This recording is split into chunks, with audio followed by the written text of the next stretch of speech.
Hi everyone, welcome to my new video. আজকে আমরা তুর্কি কাবাব অ্যান্ড সি ফুড থেকে স্পেশাল আফগান কাবাব হোল চিকেন দুইটা অর্ডার করি।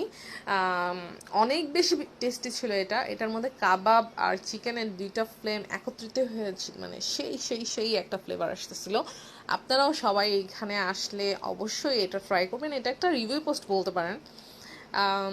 আমার মানে বক্সটা খোলার পরে যে ফ্লেমটা আসতেছিল, আমি আর ওয়েট করতে পারতেছিলাম না কারোর জন্য। আমরা যখন সবাই একসাথে হই, এখানে বাটার নান ছিল কিছু, আমি জাস্ট খাবারগুলো বের করতেছিলাম সার্ভ করার জন্য। আর কি বলবো, মানে ফ্লেভারের ফ্লেমে আমি মানে উড়ে যাইতেছিলাম। এরকম একটা অনেকদিন পরে এরকম একটা চিকেন পাইলাম। নর্মালি চিকেনের মশলায় আর চিকেনটা খাওয়া যায় না, বাট এইটার মধ্যে সেই জিনিসটা নাই। সো এই জায়গা থেকে আপনারা অনেক বেশি স্যাটিসফাই হবেন। চিকেনের মধ্যে কোনো এক্সট্রা মশলার একটা কোনো গন্ধ নাই। মানে আপনি আপনার এটা খাওয়ার জন্য কোনো কুক লাগবে না, আপনি নর্মালি এটা খেতে পারবেন। মানে এটা এতই জোস হয়েছে।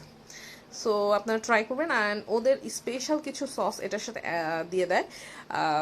টমেটো টমেটো না, সরি, মেয়োনেজ সস অ্যান্ড ধনিয়া পাতার একটা সস, ক্যাচাপের মতো তৈরি করে, দেখতেই পারতেছেন। এটা খুবই আমি ছিল, এটা দিয়ে আমি খাইছি বেশি।